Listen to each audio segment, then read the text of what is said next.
Hello, Tamara here. Welcome to the show. Today's guest is Satya Lila. She helps women and couples enhance their intimate connection to allow the erotic divine energies to move through them. Thanks for joining me, Satya. Thank you for having me here. Thanks. Yes, definitely a new topic for this show. So I think this, and I can imagine what it is, but I like to just kind of be a fresh set of ears and eyes asking you. Okay. So, Yeah, and I know great. you've been doing this for over 30 years. So what got you to do it, and what did you find doing it, or like why did you come to it? Well, I came to it when I was at I was in a really challenged relationship, and it was really challenged, well, in many ways, but also sexually. And what was happening is my partner at the time was eventually, he told me later that he was scared of my sexuality. At the time, what he was telling me is that I was too much, I was too big, my energy was too big, it was overpowering him. And I really wanted this relationship to work, so I made a codependent decision that I don't recommend. Do not do this at home. And that decision was to try to make myself smaller so I wouldn't intimidate him. And so I did that. I did that very well. I did that so well that I didn't have any sexual energy anymore. I stopped having orgasms. We barely had any kind of sexual connection at all. And then we went to, I was working with a therapist who recommended a sacred sexuality workshop, and he and I went to it. And it was just the most beautiful thing. I felt like I had come home. I felt so in alignment with the sacredness that sexuality was being held in.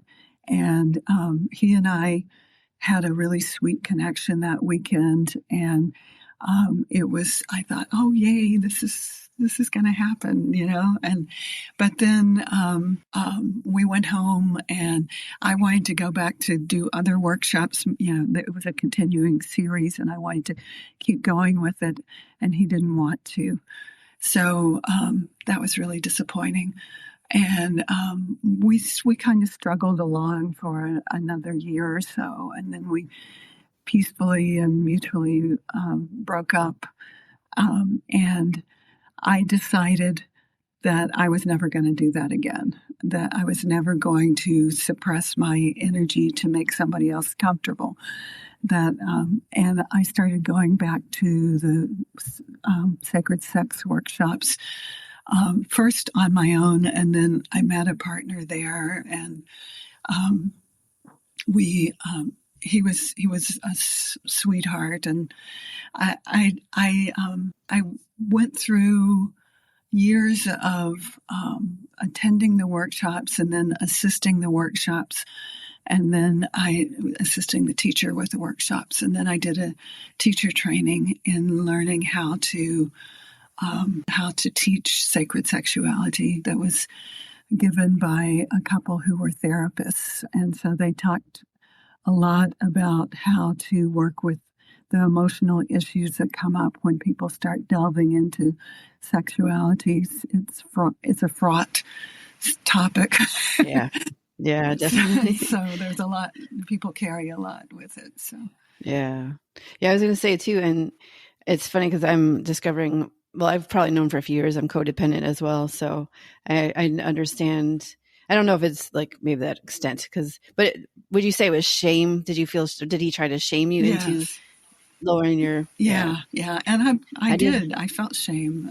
I felt like, oh, I'm so terrible. I'm not thinking about him, but Yeah, because I had something similar actually when I was much younger, and I was, being turned on by someone who was touching me, and I was like making noise. He's like, "What's wrong?" Because I was making so much noise.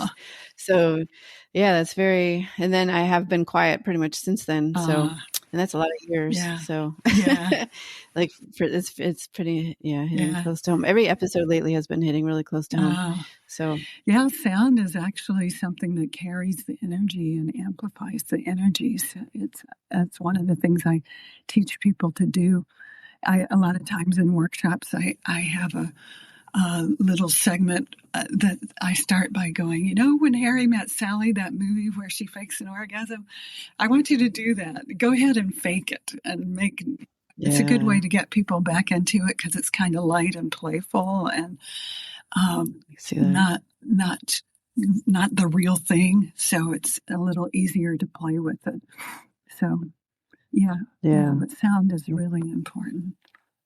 Okay. And then obviously you said you were trained and then started doing it. Do you want to either talk about the kinds of stuff you teach people or how you do it or wherever direction you want to go? Well, I've taught a lot of different and a lot of different aspects. I would be bored teaching the same thing I started teaching 30 years ago. It's evolved as I evolve. And the most recent evolution that I have gotten into happened in the last probably 10 years or so. I was I had gone through a lot of changes myself. I'd gotten super sensitive. I'd been doing spiritual work and increasing my sensitivities deeper and deeper and deeper. And my my sensitivities changed so much that the things that my partner used to do to approach me and connect with me were too much for me. And I didn't know what to do. I didn't know, I didn't have an answer for what I needed or I couldn't tell him what I needed because I didn't know myself. And there was one day where we were trying to connect again. And I'd gotten kind of, you know how, when you're touching a cat, you have to touch them exactly how they want or they'll bite you. Yeah. I turned into that cat. I'm not proud to say that, but I'm Yeah. honest to say that I had gotten kind of, just Yeah. irritable, easily irritated. And we went through that and we kind of broke apart and he was sitting on the edge of the bed and he looked so sad. His face was all long and he was slumped and I looked at him and my heart just reached out to him and I saw the pain that he was in and I remembered how important it was. It had been it's the foundation of our relationship was this wonderful sexual energy that um, elevates and illuminates, brings me into the light, and I missed it. So what I started doing was I started researching myself, paying attention to myself, paying attention to what I needed and what I wanted and at any given moment. And I learned a tremendous amount about energetic sexuality, which is not even necessarily physical. It can be physical, but there's a lot that happens in like stillness and like when your skin is an inch apart, maybe, or it's very subtle, but the subtlety is incredibly powerful when you learn to tune into it, and it's a really good way for people who have physical problems to still run sexual energy. For people who are getting older and the physicality may not be, maybe they're in pain or they're all the dysfunctions of Yeah. sexuality, that happens as people age. And since Yeah. I'm older, I'm in my 70s now. It's kind of naturally evolved so that I'm working with that kind of clientele a lot these days. People who know that there's more than just the physical, and want energy, the sexual energy. Sexual energetics is powerful. Yeah. And is it in conjunction with the physical? Like It can you be. would be doing the same kind of stuff, but yeah. Okay. It Yeah. can be. It's generally a slower approach towards the physical, working energetically. Like you can be this far apart, and just look into each other's eyes and feel your hearts connect, or feel the desire start to build. And instead of rushing right into the desire, fulfilling it, letting the desire build more and more and more, so your skin becomes tingly and really wanting touch, and then learning how to send the energy out your hand so the energy touches before the physical hand touches, and stuff like that. It can be easily taught, but it's a new concept for a lot of people. Yeah. Is it similar to Reiki, or just like the sexual version of Reiki, maybe? Yeah, that's a good way to talk. I haven't thought of it like that, but that's a good way to think of it. Yeah. Okay. Yeah, because I've had it done to me, but I also fell asleep during the whole thing, so I don't even know what it was like. I didn't feel any energy for it. I guess it's more of an awake thing, and a couple thing potentially. Yeah. Oh, it doesn't have to be a couple thing. I have a couples group that is online, and it's not only for couples, but it is for single people too, who want to have the divine marriage within, have the balanced masculine and feminine energies within themselves, be their own best beloved. And that's a really yummy. I watch people go, oh, that's so great. They'll be hugging a pillow or something like that instead of hugging a person. But the energy, I guide them through the energy, and they come out of it like, oh, wow, that was amazing. Yeah. Yeah, it does sound cool. Yeah. Yeah. Especially as everyone's dating, the dating world is, no one's happy with it. And a lot more people are staying single and preferring to be single, or even like AI bots and all that kind of stuff nowadays. So I could see where this would be come in handy. Yeah. Maybe sometimes even out of necessity, but yeah. So do you want to talk about how people can work with you first, and then we'll come back into like a little bit of how it works? Like, sure. Okay. I work on Zoom. I work with private clients, one-on-one. And one thing I found about that is that sometimes it gives people more privacy. Like I was working with a man who wanted to have more confidence in his masculinity. And I was guiding him into imagining his genitals being like one of those big fertility gods. And I asked him to walk around the room feeling that. And he was self-conscious. I said, well, walk out, don't get out of the camera range and just walk around the room. I will still here be with you, and it made it easier for him to experiment because I wasn't in the same room with him. So I did find that Zoom surprised me at that advantage.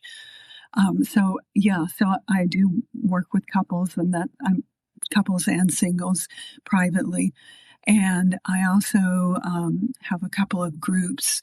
One is a couples group called Bliss, Dissolve into Universal Oneness. And that's opening again in January. And I have another group that is more less focused about sexuality and more about the spirituality, although they blend with each other. And it's called Delight, Journey to the Shimmering Emptiness. So that's mainly what I do these days. Okay. And would they find it on your website Yes. or? Yes, Yeah. that's all on my website. And also, while we're speaking of my website, I have a lot of free freebies that you can get if you want to explore. There's some guided auditory audio meditations. My Mm-hmm. mind went Yeah. audio meditations for connecting with a partner or with yourself in a mirror. It's really good for helping you drop in at the beginning of a connection. It's a short meditation, like maybe 5 to 7 minutes long, and it's just opening your heart, connecting with your eyes, breathing, very gentle but very effective ways of connecting. So I have other meditations like that. So there's a tab called Free Stuff on my um, On the site. yeah, on my site. Do you want to say, is it your name or is it? It is my name, satyalila.info. Okay. Yeah. Yes. And I'll just spell it just in case. SATYALILA. And you said .info. Yes. Yeah. Okay. Yeah. Awesome. Yeah. I mean, I every time I interview someone, I'm like, oh, I need to do this. So I'm like already going to go to your site and check out this meditation. So yeah. Yeah. And then, so you work with couples and individuals, like what's either an example of stuff that's been needed or like, I guess some issues that people work with you for, like to help solve or to work with or whatever you think is Well, let's useful. see. It varies so much. I work with Yeah. so I basically just meet people where they are and help them. Sometimes what I have a tremendous amount of very soothing, nurturing, mothery kind of energy, and a lot of Mm. times I work with people who were abused as children and do some very deep healing work about that abuse. Imagining that they're, I'm holding them in my arms, and just kind of, um, Yeah. and that's often what's needed for someone. Until you feel safe, you're not going. The rest of this is not going to be even possible. So feeling safe is the foundation. So Yeah. so I've done a lot of work with sexual abuse survivors.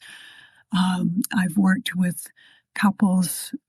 Well, one I remember a couple that they had she had had an affair, and they were having a hard time getting past it. And I worked with helping them communicate with each other and um, eventually drop into forgiveness. It took a little while, but um, they softened and it really cleared a lot what we did. I worked Yeah. with people who don't know how to connect with each other, like don't maybe sexuality is not taught in high school. you know Mm.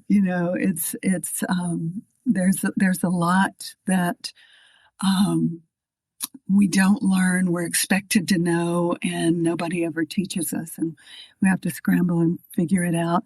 So sometimes what I do is basic sex education. um, how to touch, how to give pleasure, how to make the touch pleasurable. um, Yeah. so sometimes it's on that physical level. Like sometimes I work with women who are not orgasmic, and they're, the first step is problem solving. What's happening? Why aren't you orgasmic? Is it something in you? Is it something in your partner? Is it something between you? Is it an issue that's not resolved? So you're shut down and the energy won't flow because you don't trust your partner anymore, or does your partner not know how to touch you, which isn't unusual at all because women are hugely, widely different from each other. And a man's supposed to the woman's lover, whether it's a man or a woman, the woman's lover is supposed to magically deduce how to touch her, when there's women that want like the touch that's barely touching the skin, and there's women that are saying harder, harder, harder, harder, give me more, and you never know, when you're first starting to be with a woman, what their preferences are, and unless you can talk about it. And so I teach people how to talk about it, so say some women don't know. They just kind of, or they're too afraid to say. I guess in your setting it would be a little easier to, I make it more easy to talk about it. People often say, I can't believe I'm talking about this with you, but you're just so comfortable, because it's just, it's a beautiful and holy part of our lives. Sexuality is, and it deserves to be honored and celebrated. And so, working with shame is something else I've done a lot with, working with the shame that we pick up, even if we weren't directly shamed, which is kind of rare, but even if we weren't directly shamed, just being in this culture, we pick it up. It's pervasive. It's everywhere. Yeah. I mean, and it's funny because everyone is sexualized, but then no one knows how to do it. And not no one. I mean, there are a lot of people that don't, or porn, like the way it depicts it. And oh God. Yeah. I know I talk about make love, not porn a lot. And then there's also OMG. Yes. That site has tutorials and stuff. So. Oh, I've heard of that. Yeah. I haven't been. Yeah. But it's just, and having a podcast about this, when I first started 4 years ago, there were not a lot of podcasts like this, but now there are a lot more that people are becoming more open about it. But it's an interesting the way our society, like you said. Yeah. I love that. Make love, not porn. Yeah. That's really, really true. That's so true.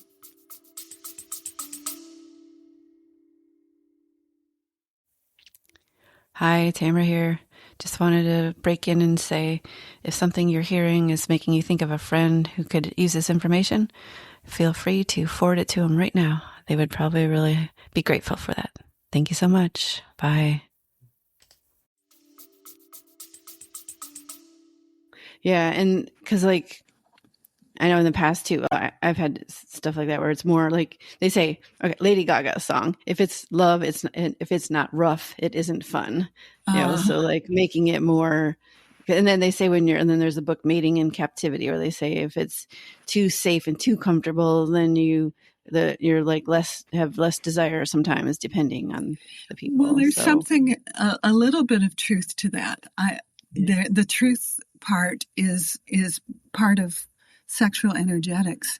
When there's a polarity between two people, they're more attracted to each other.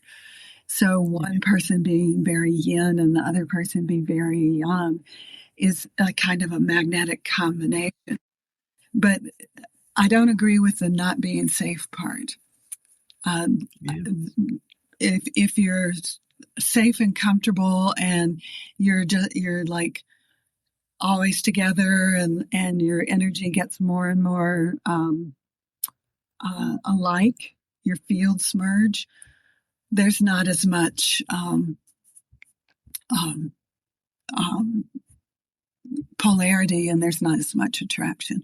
So that's a little bit of truth in it, that the polarity creates attraction and charge. Yeah, I've definitely heard that where. Yeah, because if there's two masculine energies and these butt heads and both try to take charge. Yeah. So. Yeah. Yeah. So if a woman doesn't orgasm, well, I'm sure it's all individual, but is there stuff you found it's usually definitely mental, or like when it is mental, what is the issue sometimes? Generally, a lot of times, not all the time by any means, but a lot of what I see is her not feeling safe to lose control, needing to stay in control, which can result from traumas can result from her partner not trusting her partner in some way. Maybe he's invasive. Maybe he's betrayed her, like by an affair or something like that. So, or I always check too with, does her partner understand a woman's slower arousal and opening pace? Because a lot of people think they understand that, but it's their idea of slower is not my idea of slower. My idea of slower is like only say yes when you can't wait any longer. Not hurry it up to try to please somebody else. And so those are the things I kind of check out to start with, to find a way, the way what it is for them. Those are just different possibilities. Yeah, and I assume it's probably given the pressure thing. Like, in a lot of people, like you're saying, that the pressure to perform or the pressure to have an orgasm, and then that just stops it. Well. Definitely. Yeah. One of the things I often do is recommend that couples set up a connection ceremony, I call it, which is basically a space for intimacy to be flourishing in. And I say it that way consciously because it's not a space to have sex. It's a space to be open to intimacy, which can include sexuality. And that removes the pressure from, I often say to people, performance pressure is not an aphrodisiac. It's really, it kind of kills the energy. Yeah. And then is there something I didn't ask that I should have that you want to make sure we get in? Or if not, we do a final closing comment kind of thing too. So whichever direction. I think you've been very thorough with what you asked. I can't think of anything else. Okay. Well, then do you want to kind of leave like a final closing comment, like just a reiterate of something that you think is extra important? Sure. Well, I think the idea of honoring sacred sexuality, honoring the sexual energy as a sacred path, not only to better sex, which is what we've been talking about today, but it's also it's a path. It's a spiritual path. It's a path of awakening. It's a path that helps you have these experiences of opening up into the light, the heavens, the God source, whatever you call that thing. And that's a spiritual path that's a lot of fun. Yeah, I can imagine. Yeah. Yeah. Because I used to talk about, I had like an amazing, like full body orgasm when I was much younger. Like, it was my first boyfriend ever. Mm-hmm. And it was like liquid rushing through my body. It wasn't necessarily spiritual, I guess, but it was like, and I have yet to repeat it. And I just wonder how, well, I guess, is that part of the energetic thing, or is that obviously purely physical? No, that's energetic and physical, the full body orgasm. And there are some techniques that help you be more likely to have a full body orgasm. That's something else I've taught people, is lots of people. And it's different than a peak orgasm. It's with a more relaxed body and more breathing and letting the energy ripple through the spine. Yeah. Yeah, if you haven't had one, definitely work with Satya. It's It's definitely pretty good, and it's for men as yeah. well as women. A lot. I've seen men be in orgasmic energy for like a half hour at a time, uh, Wow. not ejaculating, but Yeah. orgasmic energy. That's little chills and thrills that they get right before orgasm starts. That's right before ejaculation starts. That's the orgasm, is those little tinglies. And Yeah. those can be prolonged for a long time. Most men, when they hear that, they go, "Oh, sign me up." It's a good Yeah. way to help bring a man into, if you're uh, a woman or a man that wants to bring a man into work, doing this kind of work, dangle full body orgasms, half hour orgasms in front of them, and they'll be interested.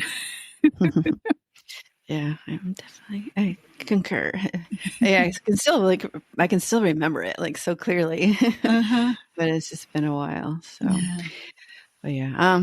but yeah, so thank you very much for being on. Good stuff. And if you love this episode, be sure to tell your friends about it and rate it as well. And thank you again, Satya, for being on and providing such great stuff. Okay. Thank you too. Alrighty. Thanks, everyone. Bye. Bye. Hi, everyone. Sorry for the interruption. I just wanted to point out that there is a send us a text message at the very beginning of the description, and you can use that to send an anonymous question or comment. So I'd really appreciate it. All right. Thanks.